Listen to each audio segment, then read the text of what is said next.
Hey, all you creatures of cyberspace. Thanks How's it for going? joining us Oh, sorry. on another episode of Grade Talk Podcast. Thought you were talking Joined to us. by Garrett Interruptus and John. How we doing today, fellas? I'm doing well. I know our John, routine. hey, I got a question for you. Okay. Oh, sorry. Living up to his name.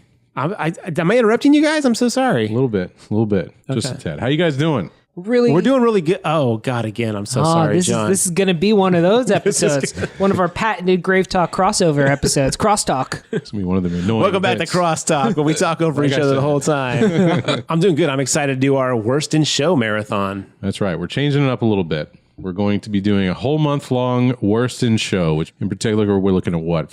Nightmare on Elm Street. Nightmare on Elm Street, Friday the 13th, Halloween, and Hellraiser. Okay, the four big franchises of the horror genre. We're looking at the Rotten Tomatoes score, figuring out which one is the worst in show, and we're going to talk about that movie and suffer through them. Maybe. Yeah, they may be good. You're We'll see. welcome, listeners.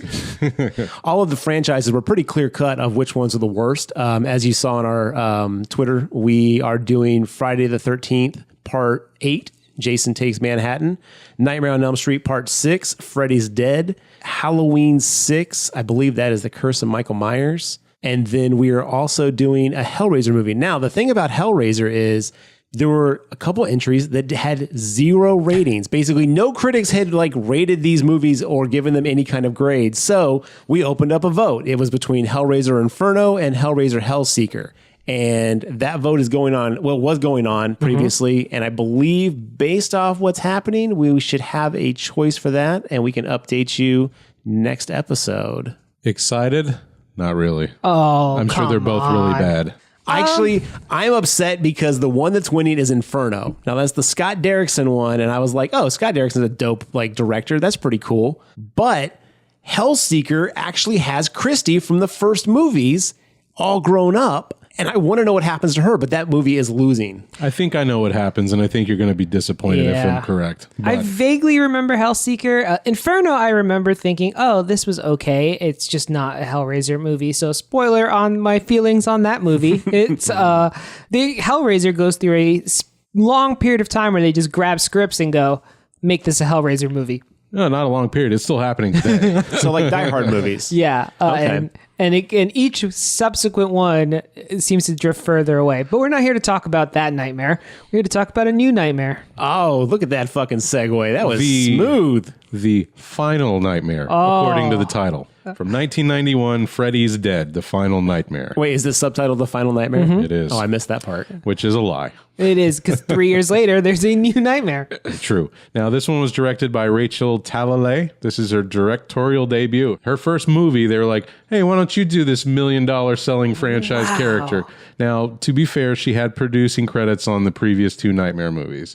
So, I don't know. I guess maybe she talked to the right guy. And they're like, why don't you direct this one? Why don't you helm the final... Or the right person, didn't have to be a guy. Okay, fair. But When I say guy, I mean in a loose sense. then they decided to have an amateur helm the final movie of their franchise film. I don't know if we could lay the blame on this one on her feet, though, you guys. Oh. Yes, she can, because she also wrote it. I stand corrected. Wow, so this was her complete... Now, do you think she had ever seen a Nightmare on Elm Street movie before? Well, she produced the previous 2, you just said, right? Yeah, she had producing credits on Nightmare 3 Dream Warriors and Nightmare 4 The Dream Master. Then she's What? definitely seen Nightmare How movies. could she have produced my favorite one and then shat this out? Because she only had the money involved in that one. She had nothing to do with the creative. Well, wait, or which one portion was your of it. favorite one? Three Three, more is okay. oh, that's one of my favorite horror movies of all time, and far and away Okay. my favorite nightmare. So the Freddy's Dead is the only thing she has a writing credit for. Until 2013,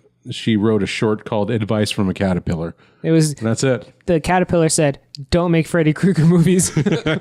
Damn, I guess we're going hard on these And it episodes. said kids. Am I right?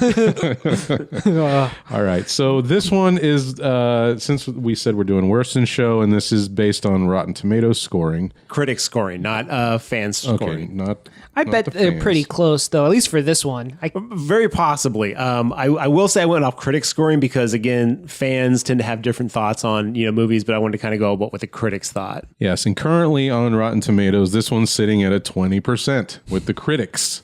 33% of the audience liked it out of 73,165. One of you is definitely listening to this podcast. Please tell me why. I've got a little insight for you. Okay. Based on my experience with this film. But first, here's who's in it. Robert Englund, as it should be, Yes. as Freddy Krueger. Lisa Zane as Maggie Burroughs. Now, question. I'm going to steal Garrett's question. Related to the famous Billy. Oh, God, you're going to make me Google Oh, I search thought you that. looked No, it I up didn't. already. I assumed you'd be ready. I don't always look up the names. I think she's his sister. Lisa Zane and Billy Zane are a top Google search. She is the older sister of actor Billy Zane. Yeah, I love it when actors just related to each other. That's just fun. We're here to connect the family dots. That's it. That's our Grave Talk promise. All right. So Lisa Zane as Maggie Burroughs, Sean Greenblatt as John Doe. Now, I must point out that he spells his name S-H-O-N, and I hate it. As shown? Sean. Well, that's not how it's spelled. I've seen It was the 90s, baby. Anything goes. S-E-A-N and S-H-A-W-N are the only correct spellings of Sean that I will accept personally. All right, Now, well, moving on. You heard it here from someone not named Sean. He laid the rules. I've got a strong opinion on names. Leslie Dean as Tracy, Ricky Dean Logan as Carlos, Brecken Meyer as Spencer, and Yaphet Kotto as Doc. Now, is that the same dude from Alien? I believe so, yes. Okay, I Now- thought that's where I saw him from. Is this his first Nightmare film? Yeah, as far as I know. Okay. Now, while we're on names, you have no feelings with Leslie spelling her name with a Z. I didn't like it, but I let it go. I did notice that, and I was like, and I just moved on. Okay. So, unliked but acceptable. Leslie you with a ch- Z. If you change an S with a Z, know that I don't like it, but I'll allow it. So, have you guys seen all the Nightmare on Elm Street movies? many, Yes. many times. Okay, because I still have not seen some of the previous ones. I've seen part 1. I've seen part 3, The Dream Warriors. I've seen part of the one where the nun has the kid. Okay, so And I that guess is it's five. Is that 4 or it's 5? 4, and then they can expand on it in 5. 5, Now, yeah. me personally, the worst one in the series for me is easily number 5. I hate number 5. Yes, I agree. This one's so bad too, though. Whichever one has them in like the boiler room where she has to like grab the kid out of the furnace or whatever. Like that's I the. feel like that's 5. Yeah, 4 is... I've seen New Nightmare way back in the day. New Nightmare I love. That was a very good meta Wes Craven type thing. Hot off the trails of Scream or before Scream? Before Scream. Before Scream. Okay, well, paving the way Yes. for the Scream. Yeah, I was lost. Well, I was really lost with like so much of this movie. You were lost, really?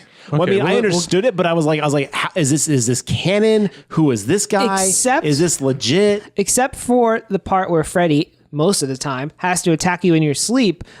Literally nothing else in this movie is related to any of the other movies. Yeah, they make up a lot of new story that was Okay. never before Yes. revealed. Well, we'll get to that when we get to that because Freddy Krueger's human backstory, I was like, was that ever mentioned before? Never, Because never, never. I was like lost. I was like, I don't remember any of that happening. Yeah, Before we get too deep in this, I do need to point out that I'm a little disappointed that our debut episode for the Nightmare on Elm Street series, where it gets its own episode, is Freddy's Dead. Oh, I agree. That was the point of this month of thing is we have all these like we reference these movies, we briefly talked about them in the past, but Yeah. we've never actually delved into I like know, but in my mind, we would have gotten to one of the better ones Right. before we got to number 6. The first one, Dream Warriors, hell, even 4. But no, was 4 Dream Child? Look, I want to switch it up on you guys. It's okay. I will tell you right now that Freddy's Dead was my introduction to the Freddy universe. What? Because I was 10 years old when that movie came out. I wasn't allowed to watch rated R movies, so I actually went to a friend's house, and that was the first time I saw this. So yeah, this was my introduction to Freddy. So I wonder, Wait, this was your first Freddy movie? I mean, I knew who he was. No, but I'm saying the first movie you've actually yeah. sat down. Okay, Yeah, wow. I was 10 years old when this came out. So when it was on VHS, I stayed at a buddy's house and we watched it for the first time. And I'm going to say that based on how much I enjoy the camp of Freddy, it's probably where I was introduced to the series. This one is basically a fucking Looney Tunes cartoon at the Yes. last half of the film. So I thought that was just more or less the standard for Even Freddy. in the beginning where he gets shot through the bus and it breaks through the dream world and there's like an outline of him.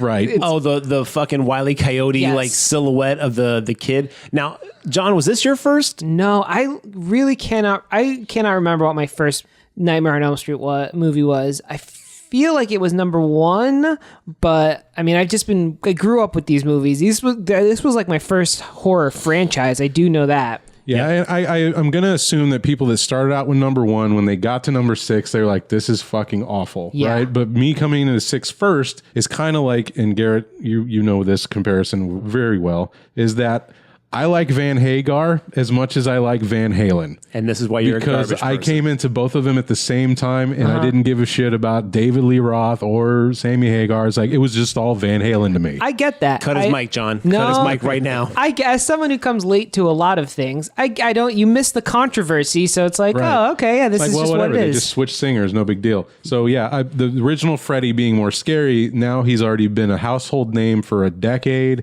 He's made millions and millions of dollars.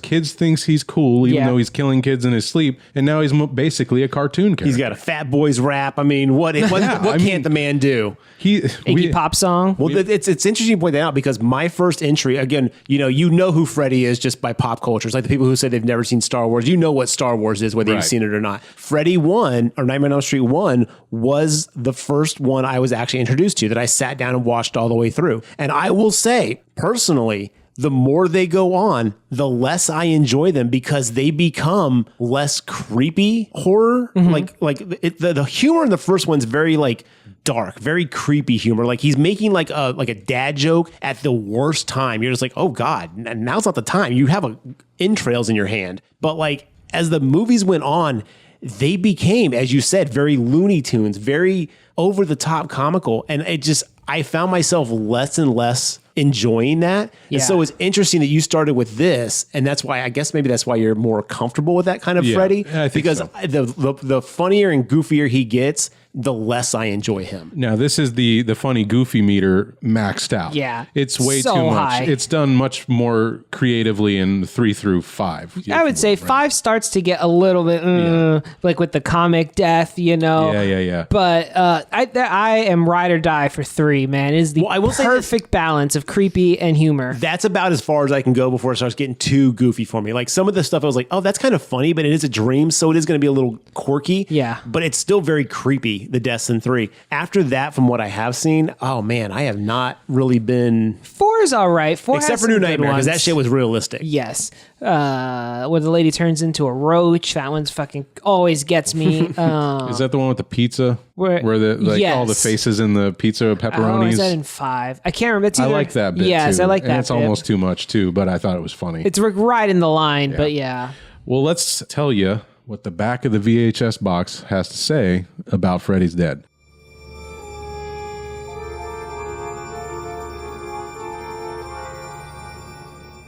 Talk about a fantastic voyage, says Richard Harrington of the Washington Post. Richard Harrington, I hope they fired you. Ghoulishly ingenious, says Janet Maston of the New York Times. What? These are seed reviews. Okay, this is calling false here. How about ... great special effects, says Betsy Sherman of the Boston Globe. I would die to know what was between This before just- that ... This just in, Betsy, you're wrong. No, Betsy, I believe, because they cut her shit in half. They added some ellipses. It's like, this movie is trash, but the special effects are great. It's probably something like Yeah. that for sure. Now, before I read this, I need to point out that the back of this box has 3 pictures from the movie on it. None of them are of Robert Englund in Freddy makeup. One of them is Roseanne and Tom Arnold, who make a cameo that was just way out of place. 3 I was like, seconds. why are they in here? Yeah, because Roseanne demanded. She apparently was a big fan, so she begged to be. Is that what happened? Yeah. And when she was huge at this time, Yeah. too. Oh, absolutely. But she's not a selling point of your box when she's in it for 10 seconds. It is when you know your movie sucks and you're trying to trick people to buying it. There's a picture of Freddy Krueger's dad with a belt. What? And then there's a picture of human Freddy Krueger looking at a girl. Thumbs Like his down. daughter, the scene in the garden. Yeah. That's is this box red? It's the one where he's reaching out. Okay. Like I that. feel like I remember seeing them in Blockbuster. It's not the best back. And here's what it says. Robert Englund returns for the last time in his final portrayal of the infamous Freddy Krueger. Lisa Zane stars as Maggie Burroughs, a child psychologist with horrible recurring nightmares that eventually lead her to the town of Springwood. The cast of Freddy's Dead, The Final Nightmare, includes Sean Greenblatt, blah, blah, blah, blah, blah. I already read all these names.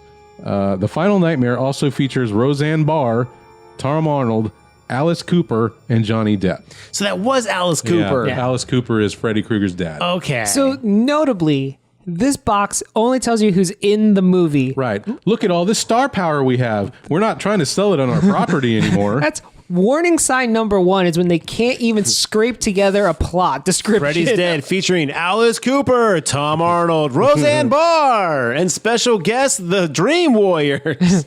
Yeah, it's an SNL sketch. So one thing I want to point out is I actually, after being extremely confused by parts of this movie, went and did a little research. Uh-oh. Now, let me tell you the limited information I found about this, and you guys can expand on it or provide more if you know. So this was supposed to like all be in 3D. Evidently, this is like the first like full 3D movie or something like that. Well, the last half of the film Yeah. is. As soon as they introduced those 3D glasses, that's when the audience members were supposed to put them on their face. Yes. Okay, so it's like New Line's first 3D film is what I read. So I didn't know if it was supposed to be the believe whole that. thing or just part of it. When I was a kid, I had a DVD box set that came with 3D glasses and the option to watch the DVD in 3D mode. It doesn't help. Did it work though? It did work. That part was really cool. Like, I was like You mean 13 the or whatever. Primus video part was in 3D and stuff Yeah, like that? or when they're looking at all the weapons and she puts the bat to the screen. Oh yeah, there was a lot of stuff that I was like, this has to be for 3D because it was Yes. like there's a lot of pointing Yeah. and things flying. When Lisa at you. Zane puts the 3D glasses on and they disappear, that You're supposed to do that in the put theater? yours on, and then when she takes them off, you take yours off. Yeah, it's, that's kind of clever. But it's a very obvious 3D shots, and when you're not watching it in 3D, it just looks dumb. I didn't think it looked that dumb, but yes, it clearly looked like it was supposed to be kind of 3D. Well, they had the kids like shoving the knife at Yeah, kind of wiggling sideways at the around. screens, like, hey, check my knife. I did like when spoiler Freddy quote unquote dies at the end and the 3 like ghosts or demons pop out and fly around. That scene was cool in 3D. Oh, the dream dream demons. snakes or whatever. The dream sperm. Yes, that they invented for this movie and never ever mentioned ever before. Okay, actually, I had a question about that. We'll get to all It's- that, it's but all dumb. And another thing I found out that was kind of crazy was Peter Jackson wrote an original screenplay for this movie where it saw an aging Freddy growing weak within the dream world. The teens of Springwood would have drug-fueled slumber parties for kicks and enter the dream world and beat him up. Dude, I've looked all over the fucking internet for this script. I want to read it so bad. It seems to have not leaked, but it sounds super interesting, and it's a bit like what they ended up using for Freddy versus Jason, where because kids don't believe in him and they're not afraid of him, he's depowered. I want to read that Peter Jackson script so bad. Peter, get at me, man. Get at me. It sounds crazy. Honestly, it sounds a little like almost like I don't see how this could be an entertaining plot beyond that. Unless he suddenly gets his powers back and can fight Which back or is- something like that. But like, it was an interesting concept. A Yeah. concept that like, I was like, holy shit, that'd be crazy. Instead, they did a 180 and gave Freddy superpowers. So this movie opens with a Nietzsche quote and some terrible butt rock. And I just need to start off by saying that the soundtrack in this film is fucking atrocious. It does not slap. I hate it. It does not. And they use it John, so- where does it measure it on the slap meter? Zero slaps for this one, and they really seem to really like it though, because they put the everywhere, dude. There's 3 Goo Goo Dolls songs in this soundtrack. I watch the credits for these movies, you guys, just because I love finding little tidbits Yeah. like Chopping Mall where they think gasoline. Right. But like in this one, I was looking at the songs because I was like, oh, some of these songs are very indicative of the time we grew up. And then I was like, I swear to God, I heard a Goo Goo Dolls song. And then I was like looking at it and I was like, there's 3 Goo Goo Dolls songs. And the final song's by Iggy Pop. Yeah, it's painful. The Iggy Pop one wasn't too bad. Yeah, I but, actually like, did listen to that. That was one. the least offensive. But to be fair, there was a lot of them I was like, oh, and the thing is, I try not to fall into the sins of like, oh, it's all terrible because I'm sure someone at that time loved it, but man, it was so dated. It was hard to Yeah. get through some of it. You want to date your movie, pick a soundtrack of that time Yeah. and only that time, and you'll do a good job of that. So it opens we see a boy, right? Oh no, there's a whole talk, like a screen splash of text that says all the kids in Springwood are dead and all the parents have lost their minds. But it's not like a war room computer screen Yeah, it's with like a War picture of the Games. map. Yeah. War Games. That's what it And it is. notably notes it says it's 10 years in the future. So this movie takes place in 2001. Why the Goo Goo Dolls then? Actually, it doesn't. So I actually looked this up Okay. too.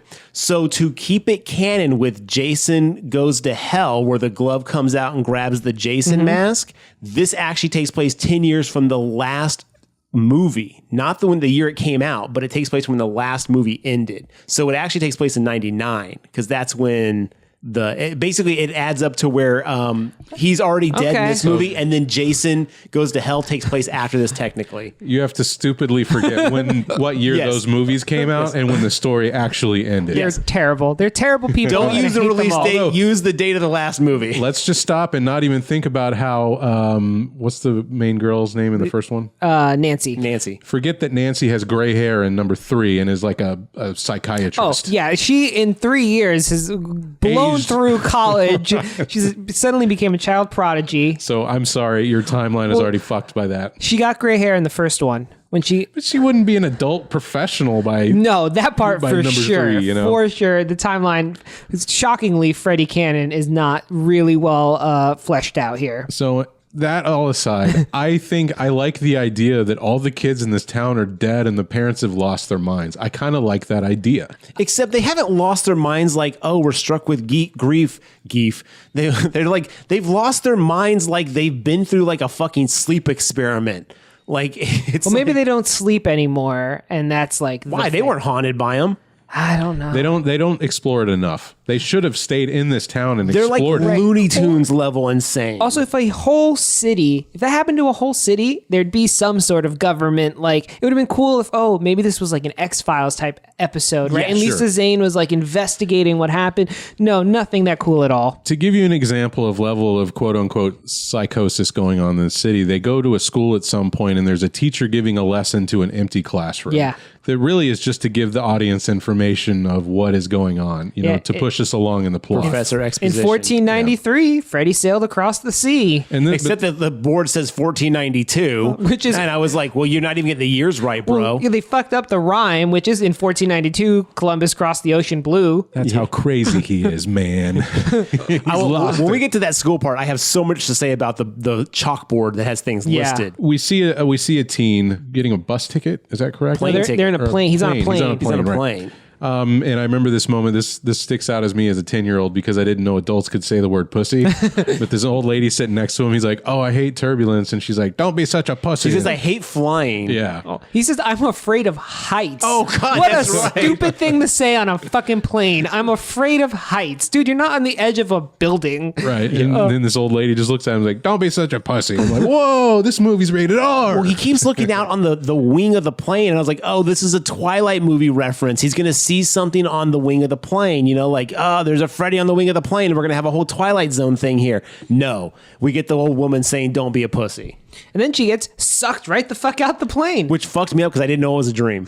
I thought it was real life, and I was like, oh my God, the plane just sucked that lady out. And I was like, wait, no one else is like depressurized. Right. We're good. A girl turns around the front seat, a little girl with pigtails, which will come back later. I didn't catch this at first, but then it eventually caught on. Well, the children with pigtails is a common thread throughout the whole series. Yeah, I kind of got some of that. Yeah. And then she turns around, she's like, he's going to make you help him. You know that. And he was like, I'll never help him. He gets sucked out the plane too. Yeah, so he falls through the sky and he lands on the street unharmed because it's a dream. Freddy comes driving a bus, hits him, and He smacks in the front of it like the fucking coyote in a Looney Tunes cartoon. yeah, it's so ridiculous. And Freddy tells him like, "Oh, you have to, come back to Springfield. Springwood. Some other unnecessary exposition. Krugers. But essentially, I need you to bring my child back to Springwood." But he doesn't say that though. He's like, I need you to come back or whatever. Right. He says it vaguely, but that's the innuendo. He slams on the brakes of the bus, and John Doe shoots through the night sky, breaks through it more Wile E. Coyote style. Back into the real world. Into the right? real world, right? And you see an outline of him, like it's just so stupid. So it looks like he's like torn through a piece of paper, and it's daylight on one side. It's the same road, but it's daylight on one side and nighttime dream world on the other. Now, I have a question. Was Freddy from a previous movie trapped in Springwood? Like, did they trap him into like a bubble he can't leave? It's so much worse than that. They never, ever, ever explain how he got free of Amanda Kruger. At the end of 5, he is imprisoned with his mom in a permanent, eternal battle, and they just write all of that out. And that's the one with that's the Dream Child one, Yeah, right? that's the Dream Okay, Child I've one. seen that movie. That's crazy. So they just are like, fuck that movie. Doesn't matter. Freddy's free now, but he's trapped in Springwood, which that part they do kind of say before that's happened. That's what basically the story of 4 is originally he could only kill the Springwood children. But then in 3, remember Allison has the power to absorb all her dead friends. No, yeah, it's in 4. So this is so unnecessary. The point is he does break free of being only able to kill Springwood children. But in 6, they're like, also forget that. Okay, so in 6 he is trapped though. He is trapped in 6. That's why he wants his kid to come so he can... he can get himself out. And I caught that, but I just didn't know there was a reason why he was stuck in Springwood. Yeah, in this movie's plot is like he's going to inhabit his daughter so he can go kill more people outside of Springwood. Right. That's the big Reveal. reveal that it's actually like you think it's John Doe is his kid and he wants his kid to come back so he can get out, but in actuality it's Maggie. So several episodes I brought up the point is like if you went to the moon, would he be able to haunt you? Right. According to this one, no. Right. According to every other movie though, yes.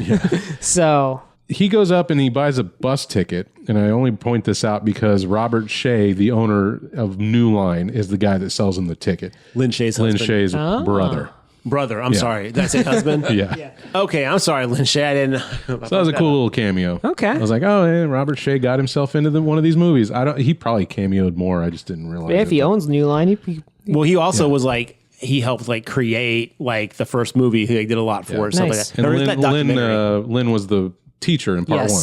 Yeah. So, and Freddy goes, go fetch. Yeah, but he shoots him out and then onto this road where he fucking nails his head on a rock. He's lucky he didn't kill this kid. We're in the daytime, real non-dream world, and John Doe has hit his head on a rock and is passed out on the side of the road, which is not Springwood. I guess the town where the kids and Maggie are. Yeah, he takes a bus to the next town over, I'm assuming, or something like that. Okay. Right? So when they get there, now we're introduced to our ragtag group of disgruntled teens who I couldn't tell if it was like a halfway house or an orphanage. It's because a at some shelter. Point, it's a shelter. It's where you send your kids. It's referred to as a shelter. It must be like a juvenile detention facility because all these kids did maybe something like a terrible. halfway house type thing. It's got to be more than that though, because we find in the flashback that the girl kid killed her dad. Oh yeah. Well, I mean, I guess you could go to a halfway house if you don't have true, anybody on to go. parole or something. I'm sure with the minors and stuff like that they're all it's all kind of one big umbrella. But anyway, it's where troubled kids or kids without parents, orphans or whatever, go to basically get guidance and have a place to stay. Basically, there are 3 introductions, right? There. Spencer hates his dad because his dad's a stuck-up businessman and he's a cool hippie fucking pothead. Cool, whatever. Well, his dad's also very much by the straighten your life out. You should have been like me. Get your life in order. This is why I don't come back to visit you because you keep acting a fool. Total prick, right? Then there's Tracy, who was abused and she doesn't like to be touched. So she's very personal space issues. Exactly. Really strong on the physical boundaries. And then there's Carlos, who was his ear was damaged, injured by his mom, so he's deaf. He can't hear. He's deaf in one ear. Yeah. I think he's deaf in both ears. He's hard of hearing. He's not deaf. Because remember, it's not until Freddy cuts off the other ear is he actually deaf. So he's hard of hearing. Yeah. Okay, he has hearing loss in one ear. One ear, sure. And that's basically his character trait. They don't really flesh him out too much. But they're all friends, and essentially, well, friends being loose, they all hate each other, not that much, and and they want to escape from this shelter. They have a plan to hide in the van, and at some point, I guess, drive it off. Well, they paid Spencer paid the van driver to basically, they're going to hide in the van. The van driver is going to basically take them out, and then there's someplace away that he's going to drop them off. Yeah, they're trying to go to California. I do know that. Yeah, California. For all you Wizard fans out there. So they're going to basically escape like that. Maggie, who is one of the people working at this place. She's like the lead counselor, I guess, even though they all look to be the same fucking age. Yeah, and then there's another guy named Doc. I don't know what his... I think Doc the therapist. I think Doc's just kind of like a therapist, but he's got he's big into meditation and stuff like that because we learn... Now, I need to just talk about Doc for a minute. And part of the reason I was asking if this was an orphanage or what the hell this place is, because this man is like Tony Curtis level. I'm going to be able to help you with mantra and relaxation and focus. He basically teaches Tracy how to be a warrior in your dreams. Oh, this guy knows way too much about the dream world than he should. Really upsetting to me. Obviously, I am very upset by this.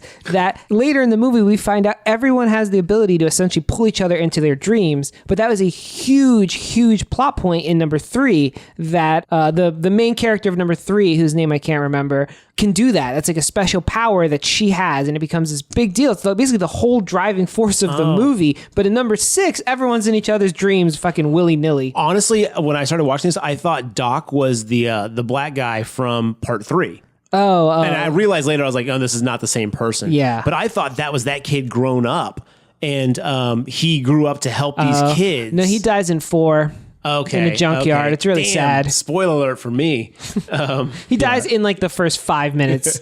And that's what I'm saying. Like, this guy knows way too much about how to do exercise, focus, and mental power in the dream world. Whereas like 3 and 4 made it such a big point of like, Huge. it took a lot of work to do it. Yeah, Kristen, that's the name of the main lady in 3. He wouldn't be at this halfway house. He'd be wealthy at some institution. Yes. You know, Well, getting grants from the government. But he says he wants to help kids, though, specifically. I think his role, they, for whatever reason, either couldn't get Heather Langenkamp or didn't want to bring Nancy back. But I think his role is supposed to be like Heather's, or Nancy, rather. Which is why I thought he was the kid from 3, because I was like, oh, it makes sense that he learned these tactics. Everyone else died, and he's here trying to help kids.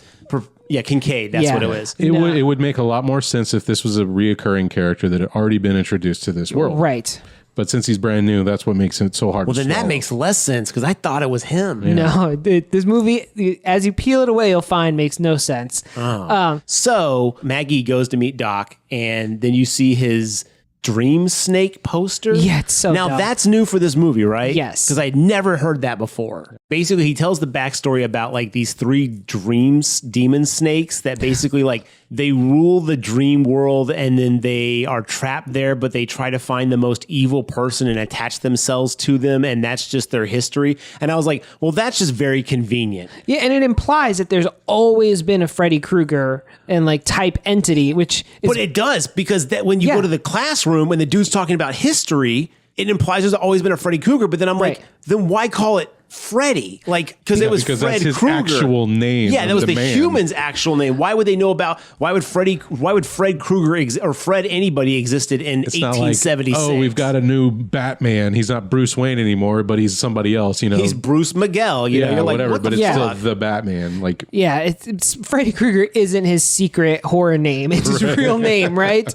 Yeah, exactly. They also posit the idea that Maggie and John Doe are having a similar, if not the exact same dream. Right. Because John Doe shows up to this halfway house. He gets picked up by a couple of cops that see him. Looks like he's doing drugs. They're like, he's not the normal druggy guy. He's a new one. Yes. He must be from that town over 3 blocks. I love their response. Let's take him to the halfway house, drop him off, make them their problem. And I was like, geez, cops. They can do the paperwork. That's it. And he's got complete amnesia. He can't remember anything. That's why he's called John Doe, because he conveniently can't remember a single thing. But is he supposed to be the last surviving child of Springwood? Yes. They say That's that what a lot. That's what alluded to, yes. Yeah. But that doesn't make any sense, because a big important part of part 4 is that Kristen was the last surviving child and she died. Oh, really? Yes. Because he's supposed to be the last surviving child, because he's supposed to go get somebody to bring them back. Right. So the only way this movie makes sense is if you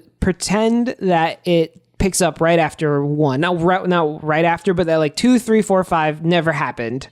Yeah, pretty much. But he does vaguely reference them, like, oh, first they tried to bury me, but the Oh, when he's chopping his fingers Yes. off. Right. So anyway, Maggie sits down with John Doe and she's like, "What's your name?" "I don't know." "Where are you from?" "I don't know. All I know is I keep having this reoccurring dream with a girl with pigtails in this house." And she's like, "Red ribbons in the hair?" And he's like, "Yeah, okay. We got a little thing in common here." And then she's like, I'm going to take him to where he says he's from. Well, no. Or whatever. Well, he has a piece of paper, It's so too. much dumber than Is that. it dumber than that? I just glossed over it. She finds a newspaper clipping that happened to be from the Springfield newspaper. Springwood. Damn it. I'm going to say that That's so okay. much. That's fine. Springwood newspaper. And she's like, you know what works for amnesiacs? If we bring them back to the source of their amnesia, which she assumes because he has this one piece of paper is Springwood. It's a newspaper clipping Yes. that talks about the surviving woman from Springwood. It's so stupid. This is her great medical opinion of so she then goes, all right, we're going to Springwood, gets in the van and doesn't ask really anybody to just take this kid to fucking Springwood. This is not a protocol. I'm sure she's breaking so many rules right now, legally and bureaucratically. And if those cops are like that checked in, that entire van, building, everything in that town is covered in spray paint. They've got crazy. a real vandal problem in whatever they are. We got a real lack of law enforcement problem going on. Within 30 minutes of being arrested, he's back on the road driving to where he was picked up from. And we also need to point out, like every other nightmare movie, that he's not sleeping, right? He's taking pills or Yes. something to keep himself Oh, awake. he's like, hey, do you have any caffeine or Coke? And she gives him this dirty look. He's like, I meant the soda. Cola, Yeah. Coca-Cola. It's like, yeah, okay, kid. But as they're driving to Springwood, he falls asleep on the road. Yeah. And then he has a shock nightmare. I love when the Nightmare on Elm Street movies do this, where they actually have a scene play out. Like, cut to them driving. He's awake. She's awake. He sees this kid in the road. He's like, watch out for that kid. Grabs the wheel. And then, like, still in character, Maggie goes, wake up, John. Like, wake up. And you're Yeah. like, oh my God, he's asleep right now. I love when they do that red herring shit where you're just like, it looks like everyone's awake and conscious something's about to Yeah. go down, and you're like, oh my God, one of these people's asleep. And you're like, it's Freddy time, you know? Like, it's Freddy. it's Freddy time. Absolutely agreed. I do really love that one. And then you realize that he's asleep in the passenger seat. And the car screeches to the side of the road, and out tumbles the three stowaway teens. The Three Stooges. Oh my God, this is so frustrating. They had been driving for couldn't have been that long because it's still daytime. And she's like, well, here's what we're going to do. We're going to keep going to Springwood. This is fucking dumb as shit. Her conclusion of what to do. She's the only adult supervisor in this group. Yeah. And she's like, all right, you three stowaways, take the van back, unsupervised, alone. Just promise me you'll do it. Right. And it's like, what? That she wants him to go back to the halfway house, and she's going to continue with John Doe by On what? foot. Taxi? They get to Springwood. Yeah. They go into Springwood, and if you guys notice, like the music is playing like that butt rock that you're talking about. The moment they pass the Springwood sign, it stops and becomes that creepy Freddy like orchestra theme, music. yeah. And I was like, that's a terrible transition. Like I know what you're going for there, but like you could have made that so much smoother. And they're having this discussion at the worst carnival ever in America. It's Right. like 10 people. No kids. They make Only sure to- Roseanne Barr and Tom Arnold are there for no reason. And Well, no, they're there's other people. There's the adults. There's the old man All in the bumper adults, car yeah. by himself. I Who's know, it's all adults. I'm just saying it's like shitty. very, very Yeah. small and very pathetic. now so. She told the kids to take the van back to the she's place. so stupid. She's like, okay, leave us here. You three, take this van that you're trying to steal. Here are the keys to it. I Go thought that back. they were so like, we're getting the hell out of there. They stole the van. No. They were hiding in the van. I know that. I know, but I thought like once Maggie realized that all the kids were in the van, they pulled over by the carnival because they were in Springwood Yeah. at this point, and I thought she was like, cool, we'll go ask some questions. And then I thought the three kids were like, let's fucking take this van and still get to California. No, what happens is she goes, you go make a phone call back to the orphanage halfway house and tell them you're coming straight home. Yeah. And that's it. And then There's one thing teens are known for doing. So they get following what their directions are told. and they get in the van, and then there's just like scene after scene of them not being able to get out of the town until night. I really, really like this. I did enjoy that scene because actually. they keep switching who's driving because they think they can do Yeah. it better. And at the same time, we cut back to John Doe. Can we just call him John? Sure. John and Maggie, who have now like been cornered by Roseanne and Tom Arnold, is like, I want these kids. I want kids again. And there's like, we can't have kids. We'll hide you better this time. Yeah. And then they start walking to town. They don't mention that shit at all. Nope. Like neither one of them are like, that was weird, right? No, they're like, cool, let's go ahead and Well, they hear school bells, right? And so that's her right. idea is like, let's go to the school. Somebody had to ring those bells. Yeah, she's like, someone had to ring those bells. You know what? I don't care who's ringing those bells. Fucking leave. After this, I'm out. and yeah, so then the kids are driving and they keep driving in a circle finally they're like, look, get the map. This is, I love the map scene. Yeah, so I thought he's the map scene was great. unfolding this map and unfolding it, and it never unfolds. It just fucking fills up the whole van. It's like the magician trick where they're pulling the ribbon and it never ends. It's one of those gags. The map keeps unfolding until he's like basically drowning in map. And let's be honest, we've all been there. Yeah. Okay. It's so as well big done. as Texas is, those maps are not easy to fold. And then they, slam on the brakes and he wakes up from his dream and they're like, Carlos, the map. And he goes, the map says we're fucked. Yes, because on the map it says in blood, like, you're fucked. I loved it. I was like, all right. Maybe. And when the first time I saw this movie, I was like, oh, is it redeeming itself here? Okay. For me, this movie doesn't take a turn until maybe about halfway.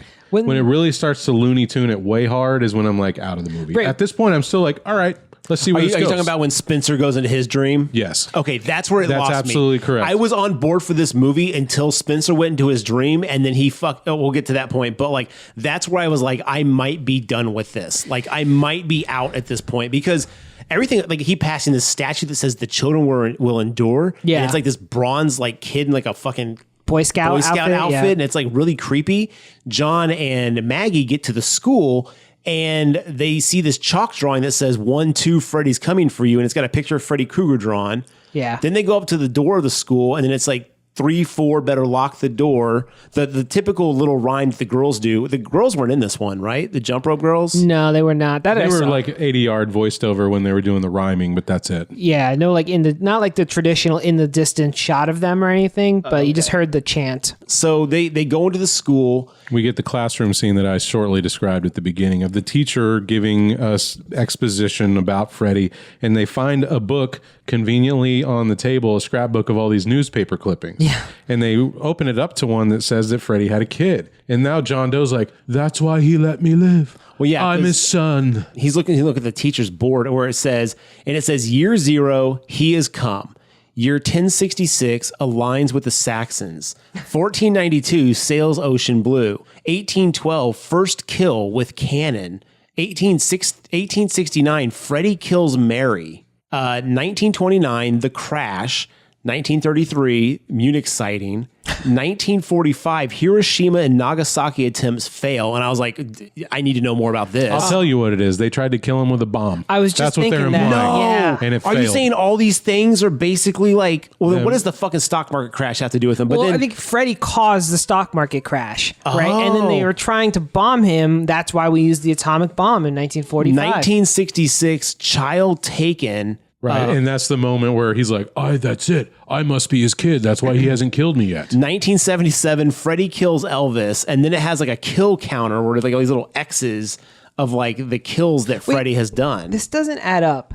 If he took the kid in 1966 and this movie took place in 1989. 1999. Yeah, we've already fucked. The We've already kid's like fucked up. 33 years old. Of course. So it shouldn't have been him. And Maggie may have been old enough, but again, she still doesn't look old enough. No, because she was already like 8 in 1966. Yes. Yeah, Yes. 66. Even when this movie was filmed in 91, the kid would have been, what, 20? Yeah. 50 years old at this point. Not a John Doe getting thrown in a teen halfway house. He should have been smart enough, but he hadn't figured it out yet. So anyway, like that's what Not only is he not sleeping, he's stupid too. So that's what the chalkboard says. And I was like, that's immediately where I paused the movie, read the chalkboard, and I was like, I want to know everything about what's written here and nothing else about this movie. I think we just sussed it out. Like, Yeah. I think, and the thing is, if I'm to believe that all these events are related to Freddy Krueger in some form or fashion, then that is an alternate history storyline that I should have in a movie. That should be the movie. Well, it's far more interesting than what they did in this one. Yeah, amen So to that. Maggie finds this scrapbook, like you said, with all these different articles talking about missing children, and then she finds one with a perfectly cut section out, which matches the piece of paper that John has, and she's like, "Oh, hey, look, you're right. This is the kid." And so Maggie, being stupid too, is like, "You must be the kid." None of them are good at math. But also, Freddy's logic doesn't make any sense because, all right, I'm killing your kids because you took away my kid because I'm killing your kids. Okay, So now that they're at the classroom, that's when we cut back to the kids not being able to get their way out in the van. Now it's nighttime and they drive down Elm Street, and then Tracy's like, "This is my kind of neighborhood. empty. And they just go into a house. Because she's a real toughie. Yeah, and they're like, we'll sleep here till morning, I guess, and figure it out. And then like Carlos goes lays down on the dirtiest mattress I've seen in my life. What was up with the house? Because they go to this like white house and it looks like all nice, and they go inside of it, and then it crumbles and blows up into the Freddy Krueger house. It was only for the audience, I think, like because the kids wouldn't have known what Freddy's house looks like. They have no knowledge. Well, I of think Freddy it's meant to be Nancy's house. Well, it is. That's what I'm saying. Nancy's house. That's what it is. Either way, it doesn't matter for the characters in the movie. It's only for us, the audience. It's Nancy's house. You are correct. Well, I assumed that Freddy made them think the house looked nice so that they'd go into it. If it looked like a rundown piece of shit, they'd probably be like, but when you go inside, it's a rundown piece of shit. Huh. So it doesn't matter because they don't see it change on the outside. And it's like, okay. The stakes are pointless for all of this. The yellow house explodes in the original, just kind of comes up from underneath it and from inside. Like it explodes its skin off, and it's the Nancy house. Here's what it is. It's a cool scene, and they were like, I don't know, just shove it in there. Yeah, it's a neat effect. Yeah. But ultimately serves no real purpose. So while they're in there, Carlos falls asleep on the bed and he starts dreaming of his mother in a locker room. Right? Really fucked me up, man. This was so messed up. He's in like a rundown tenement building, and he's like, guys, where are you? He's like chasing his friends, and then he gets to a brick wall, and then his mom's behind him. And is that a Q-tip that she has? The giant longest Q-tip. Q-tip you've ever seen. It's like 2 foot long. And she sticks it in one ear and just, God. Well, she goes, Carlos, are you not listening to me? Maybe I should clean your ears out again really good. And he's like, no, Mom, don't make me go deaf again. You know, like, don't make me lose my hearing. Yeah. And then she jams it all the way through his head. Yeah. Now, my problem with this is that, as we've seen, if you die in your dream or injured in your dream, it should affect you in the physical world. Yes. So this going through his brain, ear to ear, right, should have killed him in the real world. Absolutely. Right? But he's not dead yet. He comes back out. It's a gross effect. There's some earwax on the other end. There's some brain on the other end, dude. Yeah. That's brain. Well, I mean, so I guess this is a good time to talk about how Freddy's power set has considerably changed in this movie compared to every other movie. Because he's fucking around with people while they're awake. They're awake when they're driving that van, and he has the power to keep them in Springwood somehow. That's a good point. So you're saying Springwood's possessed at this point? I guess. Like, you don't have to be asleep to be injured by Freddy anymore. That's really not injured, but by fucked affected. with. Yeah. Affected with. Haunted. Yeah, there you go. Haunted by Freddy, which is a significant power change, pretty dramatic. Yeah, that is pretty major. I mean, the foundation of his character is that you have to be asleep or he can't harm you. That's why everyone wants to stay awake. But now they're saying, oh yeah, stay awake or don't. Doesn't matter. I think Rachel Talalay could have used someone who'd worked on the writing of this franchise maybe to help her with the story a little bit. Or be like, all right, 3 things you need to know about Freddy. Number 1, can only affect you while you're sleeping. And you know what? The other 2 aren't that important. Just go with it. Yeah. So Carlos's mother turns into Freddy, and he takes his finger blade and chops off his ear. Yes. And then at that point, all the sound goes really hollow or whatever, like muffled. And we're supposed to see like, oh, this is his POV. Like his hearing is basically gone, and he's taken away his hearing POH, aid. if you will, point of hearing. Oh. There you go. Give me my hearing back! It's darkly humorous, right? Because now Carlos can't hear. He's wandering through the halls, and behind him, we can see Freddy's just dancing. He's banging on pipes. Yeah, he's like, making a lot of noise, Yeah. like just kind of just hamming it up, which And I'm I still thought was good with actually pretty this. good. Yes, Yes. that worked because that fits Freddy's character. He's fucking with you because he's about to do the deed, and he's just kind of having a little fun with you as he does it. And then it transforms into Silent Hill boiler room area that we've Right. seen before in so Very many normal, Freddy yeah. films. And he's on a platform Yeah, above Freddy's him, like right? way above him. And he's like, give me back my hearing, right? Something like that. And then Yeah. he throws down his hearing aid. He puts it in, and then it like Grows legs. transitions and morphs into an ear spider and just like grows into the side of his head. It Yeah. looks Hearing aid looks like Freddy's skin, like it's all kind of burned and scarred up, and then it grows and burrows into his ear and his side of his head. So now the hearing aid, like the Freddy flesh hearing aid, is like part of his head now. So not only can he hear, it's like amplified well beyond the loudness that you would want. Like a drop of water sounds like a gunshot. Yeah, so it's super painful, and you can see it like vibrate. And so then Freddy takes one pin, and he's like, no, you wouldn't do that, man. And when we say pin, we're talking about like a sewing pin. Yeah, like a sewing needle, drops it. He catches it right before, of As course. it's falling, it's all. Yeah. And it sounds like a jet flying. Like it's like, Or oh like my the sound God. of dropping a bomb. You know how Yes, it whistle as it's yes. coming down. So Carlos catches this. And Freddy throws like a whole fucking box of them. It's a whole handful and just chunks them, and then it's like boom, boom, boom, boom, boom, boom, boom, boom. And Carlos just goes down. And I'm still in on this haunt. I still think this is the this is best still haunt of the movie. dope as hell. This is the last good Freddy kill, probably ever. Yeah, so now Freddy's down with him, and he pulls out this tiny chalkboard, and he just keeps stretching it and stretching it and stretching it to and this he's doing oversized it. chalkboard. He's doing it with this like grin of like, you know it's coming, right? You get it. And Carlos, poor dude, I guess it just is so much pain, just doesn't quite get what's about to happen. He's like, what are you doing? What are you doing? And then Freddy stretches it to the size of like a piece of poster board, and then really like kind of like Vanna White level, like, Yeah. here we go. No, please. No. Scratches one nail across it. Now I'm watching this late at night, and I was like frantically trying to turn my TV down because I was was like, so I need not to loud. wake up my roommate with this loud ass chalkboard noise. And then he does 4 fingers across it, and at this point, And it's not just a cross, like he's circle motioning, like wax on, wax offing this fucking chalkboard. he's hamming it up. He is having fun with it, which again, at this point, is still creepy. Makes sense. He's having fun. I'm still in for this. And poor Carlos is bleeding from the nose. His head is like pulsating, and then does it pop like a grape? Blows up, yeah. Yeah. Another movie where a head blows up. Very common problem in horror franchises. Head Becoming popping. an epidemic. Yeah. Oh, big head popping epidemic. Why can't these teens keep the head on the shoulders? But We are having a doozy of a day, officer.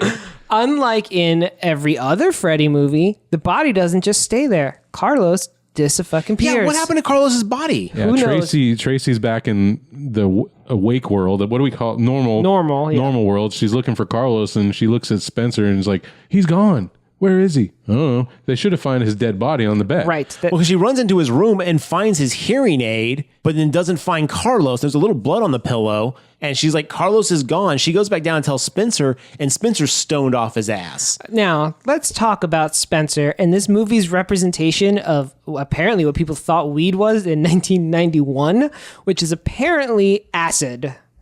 Because Spencer, high, supposedly on weed, is watching a broken television. He's like, do you see what's on this TV? And it's just a broken screen. Yeah. And Tracy's like, you fucking pothead, I'm out of here. Like, he's too stoned to be any good to us. Like, clearly, like, you know, like, people who are high on weed will see whatever they want type thing. And it's Yeah. like, that's not how that You're, shit works. you're mistaking your THC for a hallucinogen. And Yes. That's not how they work. Crazy. At all. And also another thing about weed is it actually suppresses REM sleep, and you don't dream when you're super high. That's not a thing that happens. Did you just find out how not to get haunted by Freddy? That would have been Get super high. interesting, The right? dude from Cabin in the Woods is safe as a motherfucker. Yeah, he is. So, because you don't have REM sleep, it suppresses REM when you're high. So, strike 2 movie. Guys, This has been we're- Cannabis Corner, brought to you by John. I feel like we're 4 ideas away from a really good Freddy movie. Wouldn't it have been so cool if, he's the only one who wasn't affected and he's trying to explain, but everyone's like, dude, you're a fucking stoner. What are you talking Or about? not even, he's not even having to explain. He's the only one who's just not experiencing this. And he's like, you guys are crazy. They're like, Right. dude, shit is popping off. And it's not until he sees one of his friends blow up in front of him in the real world. He's like,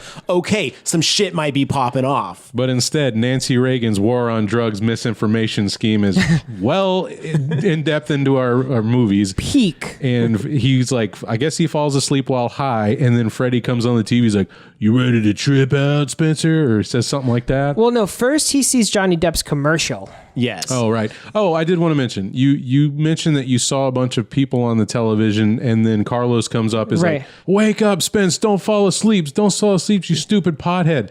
I think what that's supposed to be is all the souls trapped in Freddy. Yes, I it think is. so as Right. well. And they're just trying to, and so he's trying to get him awake, and it doesn't work. And then Of course, Spencer doesn't care. He's totally high. He's like, Carlos, dude, what's up? Tracy's looking for you, man. Yeah. and then- Tracy has gone to the school to get Maggie and John at this point. I don't know why she thinks they would be there at 9 o'clock at night or whatever the fuck time it is. She has no idea they went to the school also, but suddenly she knows. she sees them at the orphanage, which we'll get to. I don't know. It doesn't make any sense how she finds Again, them.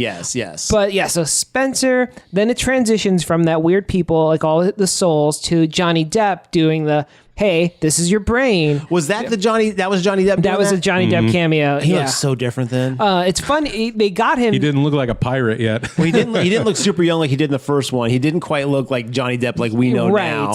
Tim Burton Johnny Depp, if you will.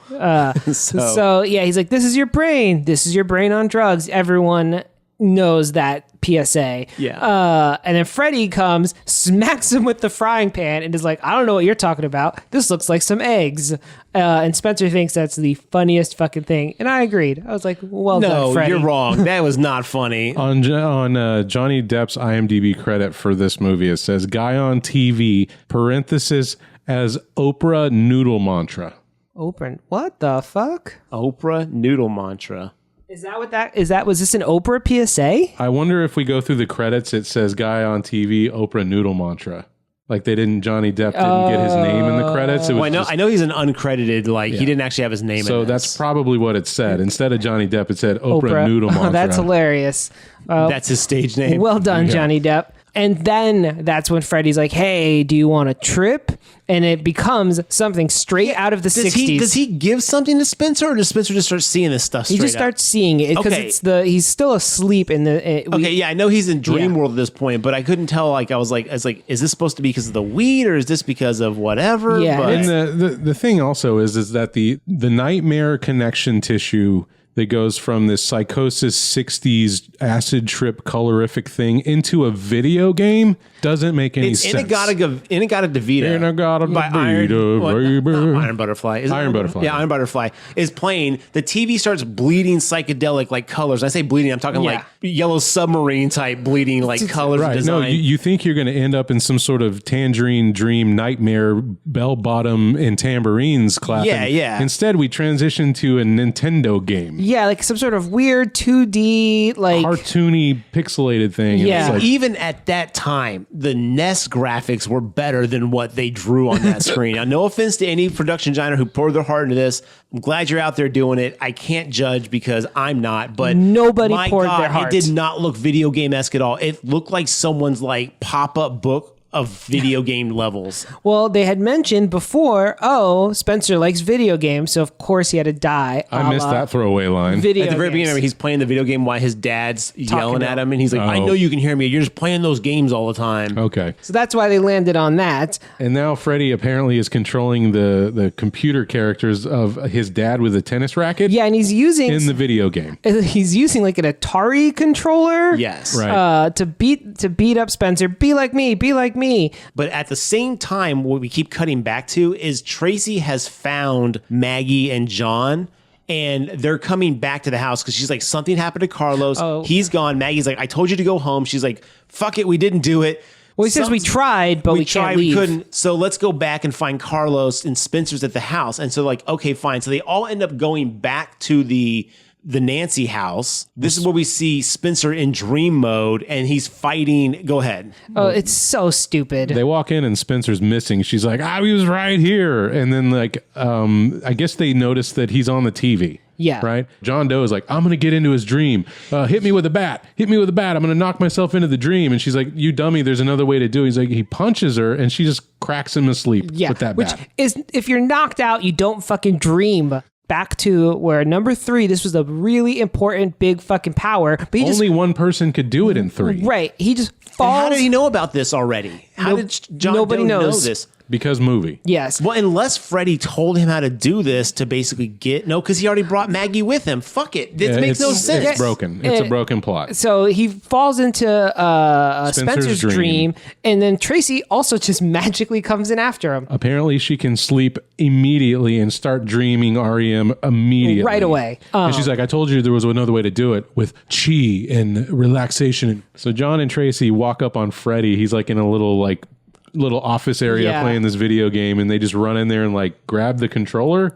Yeah, they like beat him up for a little bit, and then I don't remember. Somehow they get knocked out of the dream. And he closes the door and reveals that his glove is the power glove. He's like, with you all forgot about the Power Glove. Which, do they have permission to use Nintendo Power No, Glove? they don't say power glove, but he does use their tagline. No, he says power glove. He goes, now you're cooking with power. That's what he says when he gets the No, glove. he says you forgot about the Power Glove. Get out of here now, please. Now. Hey, you forgot the Power Glove! Whoa. Because I was like, Blind. wow, that is. I was like, do they have permission? I was like, I don't think that's I'm permission. guessing not. It was a simpler time. So he uses his power glove and kills Spencer by jumping him up and down a fucking hallway. Like, Okay, yes, he is controlling Spencer with the power glove, and on the screen, what we are seeing as the audience is we're seeing Spencer bounce around and move like fucking yakety sax, Benny Hill level fucking like hallway Scooby-Doo gag, bouncing around unnaturally on screen. I was completely annoyed by this. it's so stupid. It's beyond campy, ham-fisted. It's like, this took me out of the movie so hard. Well, it gets worse because then they show what it looks like in real life, and he is very campy, hammy. That's jumping. what I'm talking about. Oh, okay. That's what I'm talking. In Yeah. real life,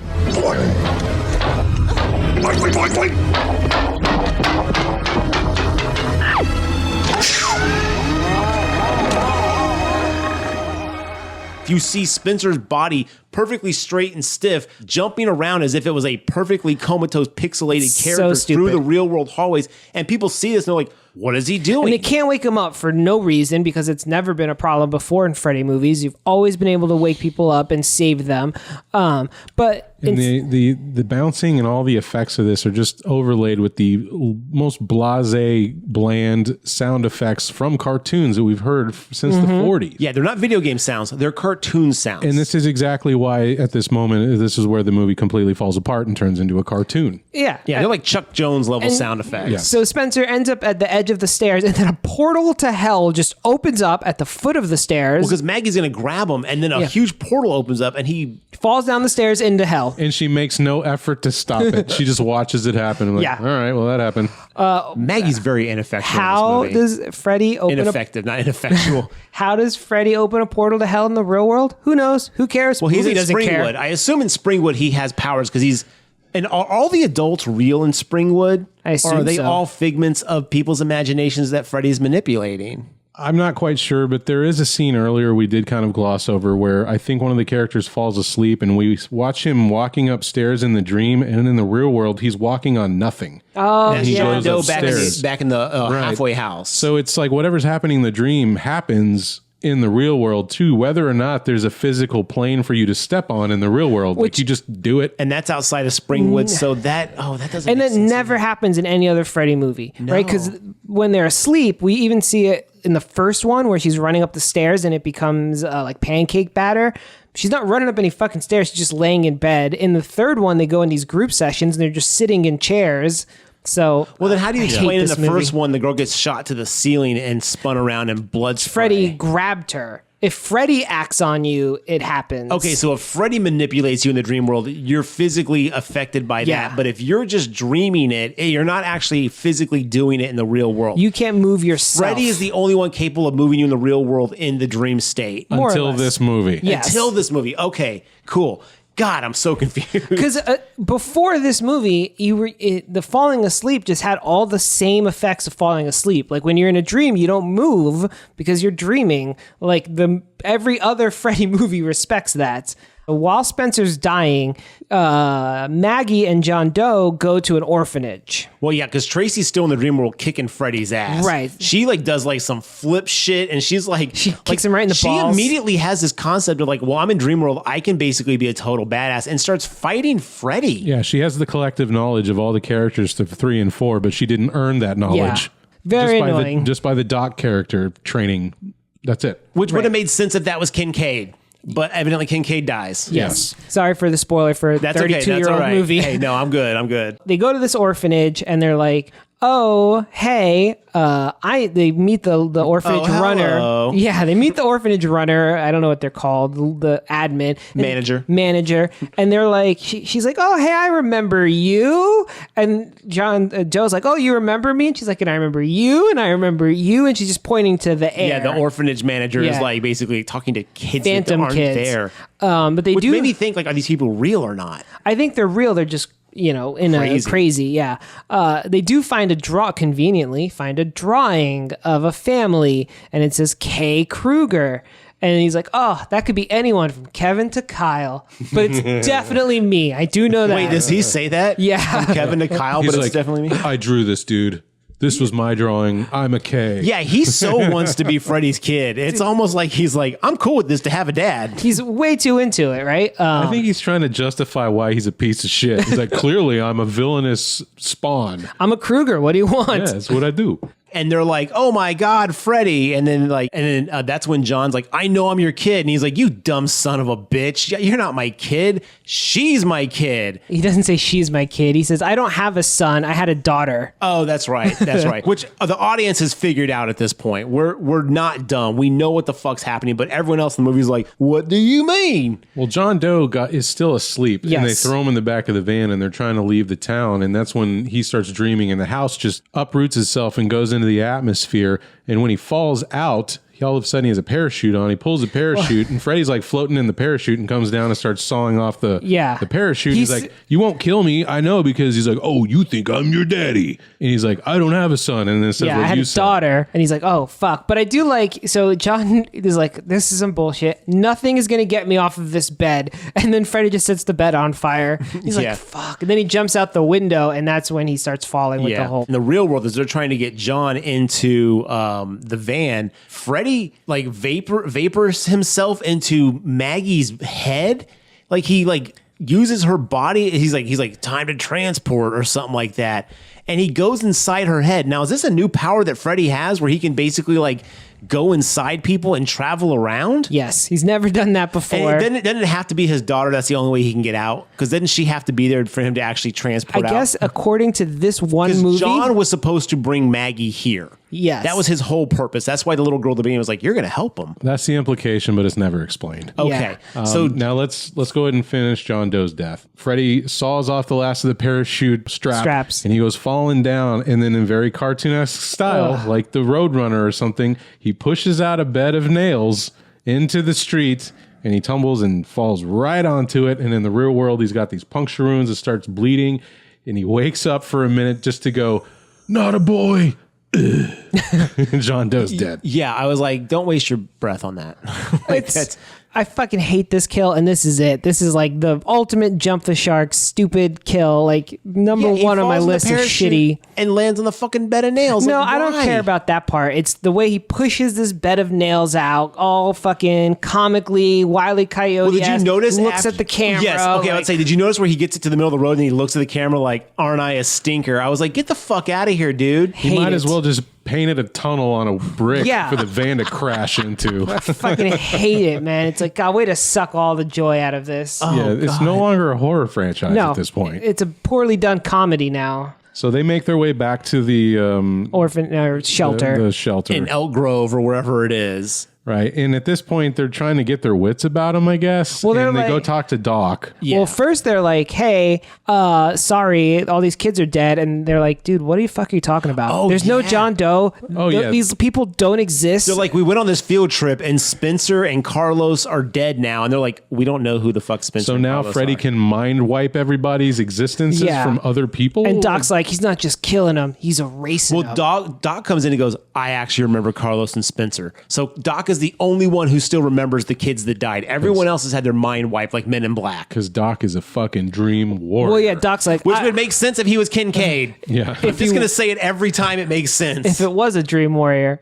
He's like, unlike the rest of these fools, I control my dreams, so his magic isn't working on me. It's like, what the fuck are you talking about? dumb. And is everybody sleeping? What do dreams have to do with this? Yeah, at this point, dream world means nothing. But I thought that's what happened when he broke out of Springwood. It's like, oh, he's outside the dream world. He can function. But no, because they had to pull him out of dream world to fight him at the end. Oh my God, this movie is infuriating. So Doc is asleep at this point. He sets a timer for whatever reason. I don't recall why this is happening, but he goes in and he starts fighting Freddy. And then Freddy gives him some exposition dump, and he rips off a piece of Freddy's sweater and comes back into the real world, and he's holding it. He's like, we can get him, we can bring him to the real world, and we'll make him bleed. Yeah, He's which vulnerable in the real world. the same plan they've used in every single fucking Freddy Krueger movie. Yeah, it's not new. No, but they Good act. work, I guess. They act like it's this big revelation. It's like, dude, we're like 20 steps ahead of you. And there is some scene where Tracy sees her father being all gross, and then she comes out of it and goes, "My dad's dead," right? And she burns herself on Yeah. the hot stove to wake up. In the dream, she burns herself to like wake up out of the dream because she knows that Freddy's fucking with her, but she kills her dad in the dream. Yeah, dude, and that was a well done special effect because she beats the fuck out of her dad with like an electric kettle, and then he just gets up and it shows his face and it's all like Play-Doh esque and it's really gross. And he says something gross like, "Give daddy some honey," or Yeah, something like that. And it's like, some ew. stupid Yeah, it's like, one-liner. oh god. So now they've concocted the plan. They're like, Maggie's like, "I'm his daughter." She doses herself with Valium to fall asleep and she sees Freddy's dreams because Freddy is in her head. So this is where we get to feel. Okay, so Yeah, this is all this. Okay. The synapse electricity is supposed to Yeah. represent Freddy's mind, and it looks so yes. dumb. So she's Exactly. able to tap into Freddy's dreams and thoughts because he's in her brain. Right. This is the stupidest fucking thing, but I see what they went for now. And now we're Okay. supposed to feel bad for Freddy because he had a tough childhood. Okay, yeah. So she sees flashbacks of Freddy as a small child in a classroom. Fuck this scene right now. I hate this. He goes in, young Fred Krueger, as a middle school kid, reaches in, pulls out a hamster, and then smashes it with a fucking hammer. Ugh. And it's like they don't show it, but you hear it, and It's I'm like, worse that they don't show I'm like, it. oh, almost. this is terrible. And then they're all like, "Son of a thousand whore," or Psychopath. "Son of a thousand psychopaths," or something like that. And it's like all the kids are taunting him, and then he goes, Or maniacs. Son of 100 maniacs. Son of 100 maniacs. Which is a callback to the one with the nun, yeah. And then he kind of turns to like Maggie. He's like, "Do you see? My childhood was fucked up. You see why I am the way I am?" And then we cut to his dad, where he's like an older kid. Freddy's like 17. Yeah, and his dad's coming. he's It's Alice Cooper. he's cutting himself with a razor to get himself prepared. Like he's like cutting himself and like giggling at the pain, Joker style. And then Alice Cooper comes down the stairs and he's like, "You're a waste of space. Are you ready for your like whatever?" I don't know what Daily Alice Cooper beating or whatever. 'Cause they beat him with a belt, and then he's like, it doesn't hurt. And he's like, oh, you know, the trick about pain is if you just stop acknowledging it, it goes away or whatever. And then he kills Alice Cooper in response. Right. Then it cuts again to Freddy as an adult, and this is where we find out, oh shit, Maggie is his kid because he's like, And Freddy had a wife, right, and he kills his and he had a secret shed where he did all his dirty work. And Maggie saw- The mother found it. So we have a dream where Maggie is seeing a small girl with pigtails, which we later find out is Maggie, sees Fred Krueger's wife come out of the basement, terrified, screaming, and then she says, "Don't worry, Fred, I'll never tell. I won't tell. Right. And I won't tell." And then he's like, "I told you never to go in there."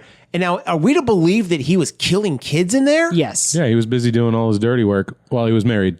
Okay, so he was doing all that fucked up stuff that then he kills his wife. He tells the daughter to go inside. He says, "Go to your room." And then are we to believe that they took away Maggie because he killed his wife? Yes. Not because of the shit that was going on in the basement, but because No. he killed his wife. No, they didn't take her away because of that. They took her away because she told. Yes. And he 'Cause- made a point that says, "But you didn't keep a secret, did you? You Right. told him." And then that's when they took her away and they killed Freddy. Because she goes, I won't tell. And he goes, but you did tell, didn't you? He didn't start killing these kids and messing with them after they took the daughter away. He was already doing this. Yes. And then the daughter opened her mouth, and then they took the daughter away for safety reasons. And then they were like, went all vigilante justice on him. Let me explain this to you. And it's like this. Freddy's alive. He's killing and molesting kids. The wife Is the finds molesting out, thing like a legit canon? It's alluded to, right? Okay, It's okay. never specifically said. So he's doing his, as a living human being, he's Yes. doing his killing. His wife finds out. Yes. The daughter finds out and tells. Then the town kills Freddy. And then Freddy starts killing from the dream world. To get his revenge for what they did to Yes. him. Okay. That's that timeline. My God, that's convoluted. Yeah. I mean, don't get me wrong. It's actually not a bad fleshed out backstory, except for the fact there's so many variables that just aren't necessary to this overall plot. It's almost What's wrong with it is they introduced these variables in movie 6. The last one, right? The last one. This should have been way earlier. It was unnecessary. We already got it. Freddy killed kids, somehow got out, because technically, in between him killing the kids and getting killed by the parents, there's a whole trial, and he does get arrested.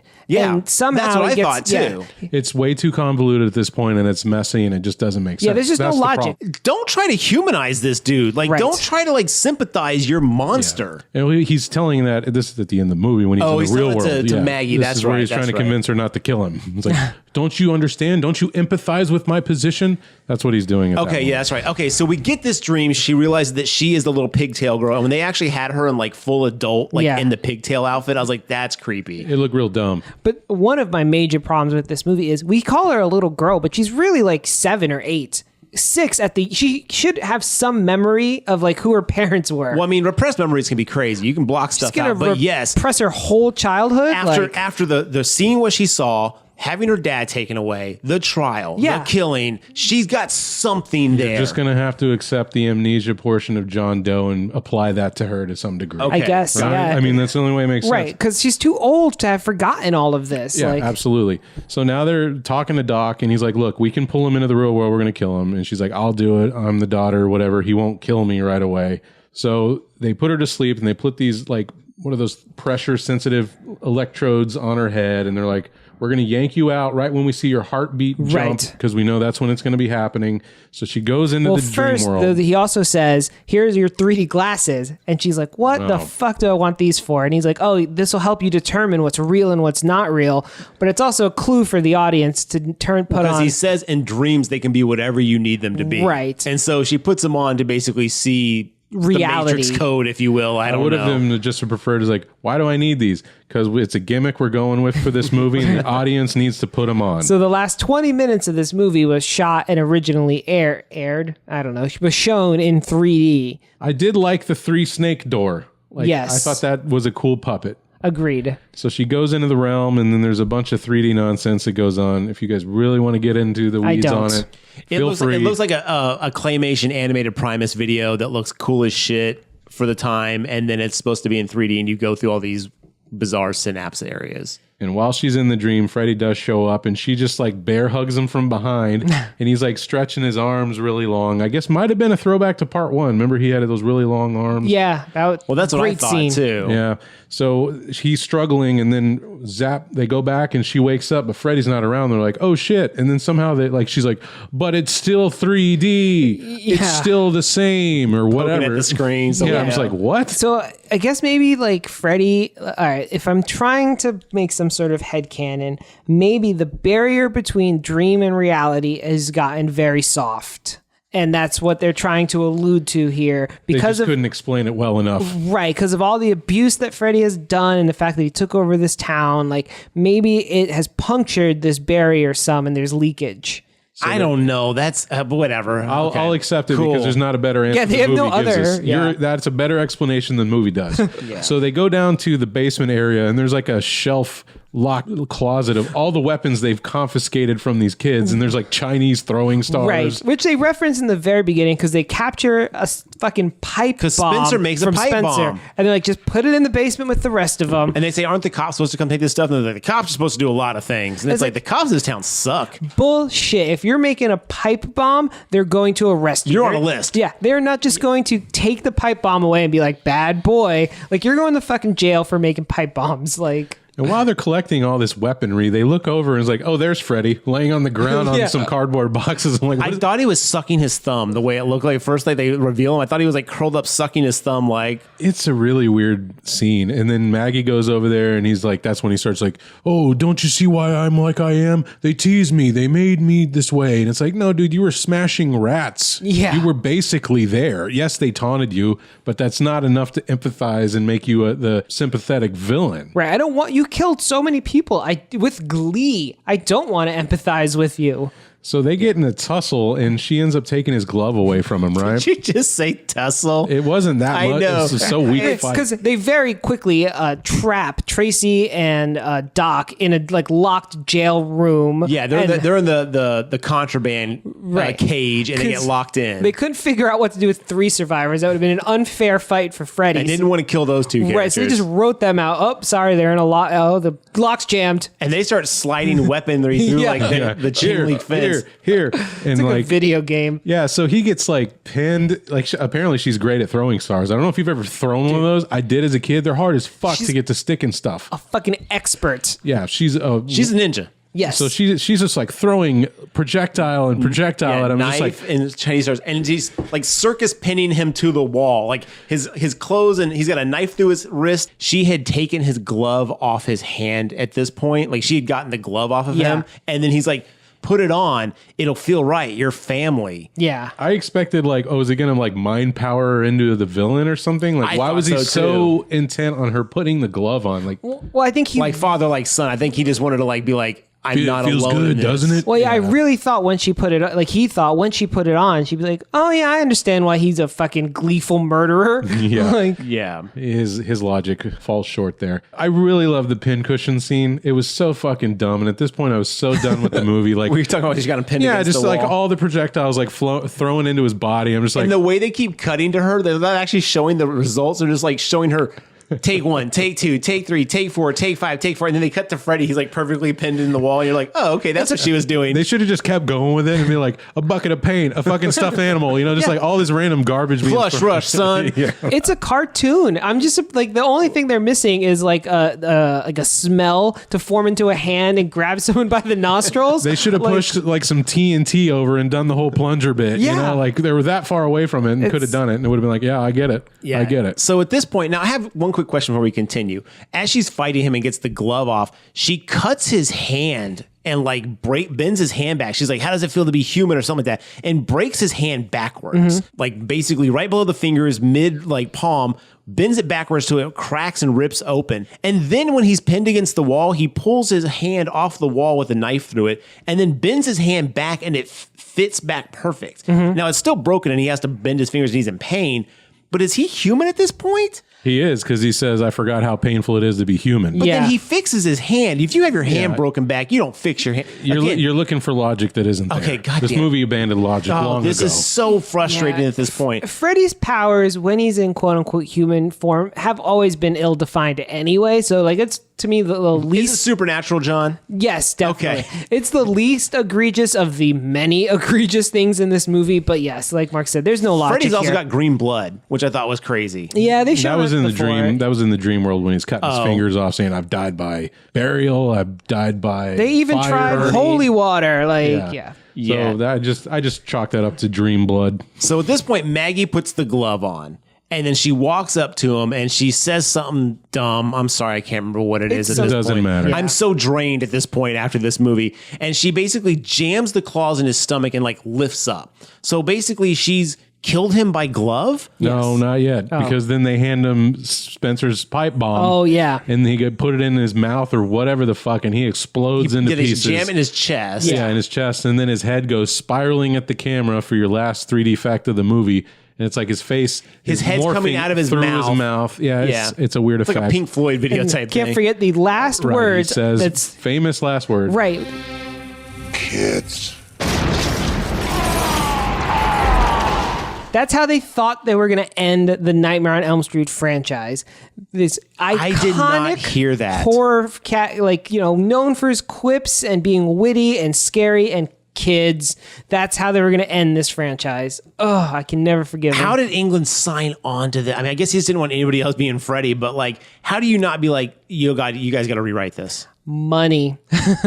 He was making bank by this point. And don't get me wrong, this movie has a place, but it has a place in the fact that like, like when certain people like get I've just been in Hollywood or something's happened so long that, like when people call certain horror movies black comedies, I think it's just you're so desensitized to horror. You're just like, isn't it funny that guy got decapitated? Like, I feel like that's what they got to at this point. They're like, oh, it's all just good fun and games. It's like a cartoon, if you will. And it's like, no, it's funny because it's uncomfortable, not because it's goofy. Yeah, they just lost the thread. They lost what made Nightmare on Elm Street, and that's fine. I mean, for 6 years, every single year, there was a Nightmare on Elm Street movie. Just boom, boom, boom, And boom, to be fair, boom. evidently the ones I've seen have been decent. I think they just ran out of steam, and they were like, throw whatever we can at the wall to see what sticks. Just kick something out. And the end of this movie is the Alice in Chains, the Iggy Pop. the Iggy Pop song played over with a clip show of all the kills from every other movie, all the better movies. I appreciate it because I was like, ooh, what's that? I wonder what movie that's from. I want to watch that movie. Like, I saw some kills. I was like, ooh, I want to know what that's from. But yeah, it's a clip show. Yeah. They gave us a fucking recap of like, hey, remember all those good times we had? I think they were trying to make you leave with happy memories. And I also think they were a victim of their own success in normalizing and popularizing Freddy Krueger. He had become a pop culture icon at this point, and I think the quote unquote masses, for lack of a better word, just knew him from his witticisms, and like, so they were like, this is what people love. 110% on the fucking comedy. And right. The pressure of the fandom and the celebrity status of Freddy probably affected how they wrote knew him. him as the goofy quipping monster and not like the fucking psycho. Kids liked him, right? Like, he was a household name. Everybody knew Freddy Krueger, man. So it's like, well, we got to write him and let's tone him. Let's get rid of that because kids like him now, and let's make him more of like a cartoon character. That's one of the funniest things in the movie The Wedding Singer. It was when that little kid comes in and he like has the Freddy Krueger mask on, and he's like, Lindy, you're a fucking bitch. And he's like, go back to the boiler room. And it's like this little like fucking 7-year-old kid like dressed as Freddy. I was like, wow. Yeah. I forgot how huge Freddy Krueger was. icon. Everywhere, man. I mean, Jason's still better, but we'll see after we watch Jason Goes to Manhattan. Well, Jason Takes Manhattan. I don't think Jason ever crossed over to the level of mainstream popularity that Freddy Krueger did, where he was showing up on daytime TV and Okay, shit. good point. That is very fair. He was on Arsenio Hall. Fair enough. Yeah, but Arsenio had everybody on. But I think Can I get a woo from the rest of the nobody? Woo. Okay, Woo. damn it, you guys. You're So right, white. though. Freddie was higher on the chart than Jason, but Jason was still a big deal. Jason never had rap songs. Jason But, like, never had. I think that was better. I think it was better for Jason because he never had to appeal, quote, to the general populace. Jason Takes Manhattan is terrible, but it's not terrible because it tried to not be a Jason movie, which is what I think happened to Friday, to this one, to Nightmare on Elm Street 6. I can agree with that.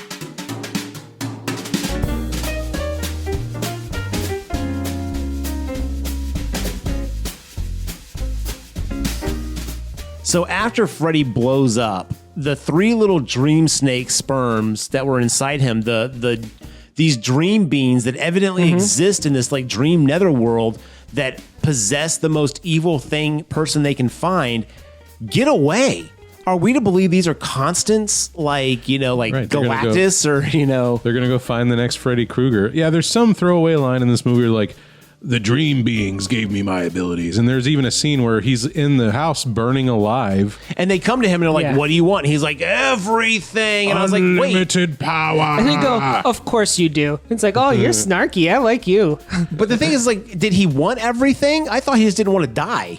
It depends on the movie, I guess. In this movie, Damn it! I'm frustrated because like there's a movie here and it's just like at every turn you're frustrated. I'm confused. I love this franchise. I grew up with it, and this is how they thought they were going to end it. Thankfully, they made a new Nightmare, which a million times better than this piece. Now, of is shit. that canon? Is that part of officially canon of the? Canon? I mean, canon's a tough word in I think the Freddy universe. I don't know. No, it can't be. I mean, because those are all fictitious. In That's Nightmare, right, the he's actors- coming into the That's real true. world. Nancy's playing. Yes. The actress is playing Yeah, Nancy. so all of that doesn't even matter. Okay, so This is the it's a what if story. The story is like the being of Freddy Krueger came to Wes Craven and made him make the Freddy Krueger movies. And now that it's haunting, it's like, you know what I mean? Like, that's Yeah, the yeah, idea. It almost took the What if dream, my idea came to life? right. It almost took the Dream Demon stuff from number 6 and did it better. Like, Oh, see, that would have been interesting if they actually did like a real world take on that Dream Demon stuff. well, do you think that's kind of what this is? I mean, it's really about New Nightmare is about Only the power Freddy story. is the demon. dream demon. Now, and Freddy versus Jason is canon, right? For Yes. Freddy Krueger and Jason lore. Yes. So it's canon for both franchises. Honestly, that I just delete 6 and slide that one in, and then it makes more sense. 100%. 6 really fucks with shit. Well, 6, and- he has to die in 6 to make sense for Freddy versus Jason, but yes. No, it doesn't because he doesn't. I mean, Oh, he's no, trapped. 'cause He's trapped inside Amanda, right? Yeah. 6 and 9 exist in their own weird fucking continuity. If you slide both of those out from the Friday and the Nightmare franchise and slide Freddy versus Jason in, it makes more sense. The only thing, just because the glove came out at the end of Jason Goes to Hell, Yeah. that's the only connective tissue that made people go like, oh, they're going to do that movie. I'm cool with counting those out of the canon as long as we can count Jason X out of canon completely. No, that one stays. That's No, in fuck canon. you. That But, stays but No. forever. it doesn't It's conflict. terrible. You can't take it out because you don't like so it. bad. It doesn't conflict with Look, any of I'm it. going like to he's saying. compromise, but damn it, we're going to compromise. Well, it sounds like we would not recommend the Final Nightmare. Freddy's Oh, dead. there's like 8 other good Freddy movies you Go can watch part 1. It's or 3. The Okay, yeah. If you're into a little more like fun action, but like 1 is still creepy as hell. And even comparing 2 to 6, 2's a better movie. Yes, I haven't 2 seen is 2 a yet. better movie. It's not what I don't. 2 is not a great Freddy Krueger movie, but it is a good horror movie, so I can live with that. 6 is nothing. It is not good at anything that it accomplishes. It's a shame because, like I said, there was up until the Spencer video game nonsense that I was still kind of invested in. I was like, yeah, this is all right. This is all right. Oh, no.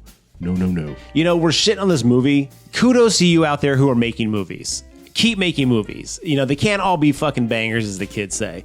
But, like, I'm glad you guys are swinging for the fences. I'm glad you guys are trying things. But, damn, this story just kind of convoluted so much.